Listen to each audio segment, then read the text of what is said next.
नमस्कार साथियों इस टॉपिक में आज आप जानेंगे कि बंटवारा की लास्ट डेट क्या है। अब आप कई लोग कहेंगे कि भाई बंटवारा की तो लास्ट डेट कोई होती नहीं है, तो चलिए मैं आपको बता देता हूँ। ठीक है। और यदि आपका बंटवारा से संबंधित कोई मैटर है तो आज आप A to Z जानकारी उसके बारे में जान जाएंगे, समझ जाएंगे। ठीक है। और अगर आप किसी भी मैटर पर विशेषज्ञ द्वारा कंसल्टेशन करना चाह रहे हैं, अपना डॉक्यूमेंट्स चेक करवाना चाह रहे हैं, तो हमारा कॉन्टैक्ट नंबर वीडियो की डिस्क्रिप्शन में साथियों मेंशन किया गया है। आते अपने सीधा टॉपिक पर कि बंटवारा की लास्ट डेट क्या है। इसे जान लेना बेहद ज़रूरी है साथियों, क्योंकि मेरे पास कई फ़ोन कॉल्स आते हैं और वो फ़ोन कॉल्स तब आते हैं जब सारी प्रक्रियाएं हो चुकी होती हैं या लिमिट जो है उनकी काफ़ी बाउंड हो जाती है। ठीक है ना। तो ऐसे में भाई फिर उन्हें समय पर न्याय नहीं मिल पाता है, कोर्ट कचहरी के बेचारे चक्कर काटते हैं। तो चलिए मैं आपको बताता हूँ। उदाहरण के तौर पे साथियों मान लीजिए आपका 378 खसरा नंबर है। ठीक है। और ये यहाँ से रोड निकला हुआ है। ठीक है जी। अब आप बाहर रहते हैं, किसी में जॉब कर रहे थे या कोई अन्य मैटर था, आपने ध्यान नहीं दिया।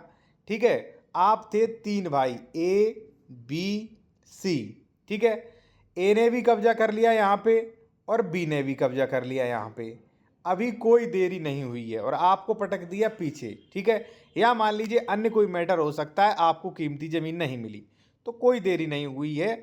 लेकिन साथियों बी ने यहाँ पे निर्माण करवा लिया। ठीक है। ए ने यहाँ पे निर्माण करवा लिया, फिर आप प्रॉपर तरीके से लेट हो चुके हैं। जब भी आप 117 या अन्य किसी सेक्शन में कार्रवाई करेंगे, लेखपाल की हैसियत नहीं है या किसी भी अधिकारी की हैसियत नहीं है कि इनके बनाए बनाए ज़मीन में जो है आपका कुरा बना दे, तो आप तो वंचित हो गए भाई। फिर ऐसे उससे मामला क्या निकलेगा। तो वही मैं आप लोगों को सबसे पहले बताने वाला हूँ कि भाई अगर बंटवारा आपका होना है तो कुछ ना कुछ प्रक्रिया शुरू करिए अब। ठीक है। और देखिए मैं अभी आपको बताऊंगा कि कैसे क्या शुरू करें। उससे पहले आप कुछ चीज़ें समझ लीजिए कि जो भी जूनियर एडवोकेट हैं वो ये हमारा ई बुक देख सकते हैं, कोर्ट ड्राफ्टिंग एवं नियम ई बुक। ठीक है। इसका स्क्रीनशॉट ले लीजिए, ये हमारा व्हाट्सएप नंबर दिया गया। ठीक है। डायरेक्ट कॉल ना करें, व्हाट्सएप मैसेज कर सकते हैं।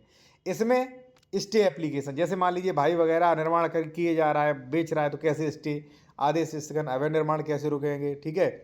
बंटवारा, कब्जादारी की बेदखली, कैविएट। ठीक है ना। यहाँ पे आप देख सकते हैं सरकारी ज़मीन से कब्जा कैसे हटवाएं, ज़मीन का बंटवारा है, ड्राफ्टिंग। ठीक है। मकान बंटवारा, वसीयत प्रोबेट, तो ये सभी की ड्राफ्टिंग मिलेंगी। और ख़ास बात ये है कि सेक्शंस भी बताए जाएंगे। इसमें सेक्शन मतलब प्रत्येक ड्राफ्टिंग के ऊपर नोट है कि भाई किस सेक्शन में कौन सा मामला जाएगा। ठीक है। तो आप स्क्रीनशॉट ले सकते हैं इसका, अगर आपको लेनी है तो व्हाट्सएप मैसेज करके। ठीक है। व्हाट्सएप पे ये पूरा PDF ले सकते हैं निर्धारित शुल्क जमा करके। तो कहने का मतलब क्या है साथियों कि अगर मान लीजिए आपका बंटवारा होना है, सह खातेदारकों से आप चाहते हैं, भाई से चाहते हैं, चाचा ताऊ से चाहते हैं, तो ऐसी कंडीशन में क्या है, ज़मीन जब तक खाली पड़ी है तब तक आपके पास ऑप्शन है। और मान लीजिए ये ज़मीन जो है आपको पीछे धकेल दिया, C है आपका नाम। ठीक है ना। और A और B ने आपको कब्जा कर लिया और B ने भाई मुझे जो है प्रॉपर्टी बेच दी। ठीक है, D को। और A ने भी बेच दिया, नहीं बेची। अब D ने यहाँ पे कब्जा कर लिया, निर्माण कर लिया। फिर ये लड़ाई आप D से लड़ो। तो इतना बेवकूफ़ी दिखाना क्यों। आप जब ये ज़मीन खाली है तभी आप वाद संस्थित कर दीजिए। वाद संस्थित करने के बाद आप उसमें जो है ये स्टे आवेदन लगा सकते हैं कि महोदय जो है ये ज़मीन पे स्टे दिया जाए जब तक फाइनल डिसीजन नहीं आता। क्योंकि ये लोग ज़मीन को जो है वो क्रय विक्रय करना चाहते हैं या इसका भू परिवर्तन चेंज करना चाहते हैं। ठीक है ना।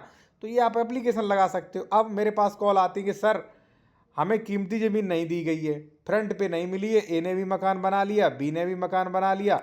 अब 378 खसरे में रोड पे ज़मीन ही नहीं, तो आपको कहाँ से मिल जाएगा बताइए। ठीक है ना।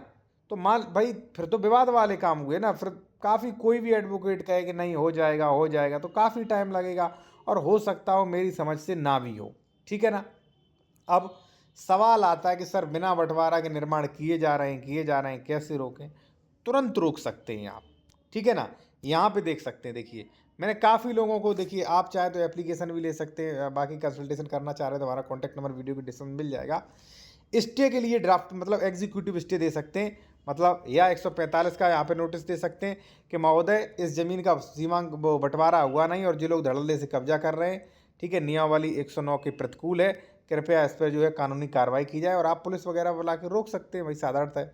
ठीक है। आप चाहे तो मुझसे ड्राफ्टिंग भी करवा सकते हैं अपना। ठीक है, तो तुरंत रोकें भाई, रोका नहीं तो फिर आपकी जिम्मेदारी होगी, आप कोर्ट कचहरी की चक्कर काटोगे, ये लीगल है, हकीकत बात है ये, ठीक है ना। दूसरा है कि बंटवारा कैसे करवाएं, कीमती ज़मीन कैसे लें।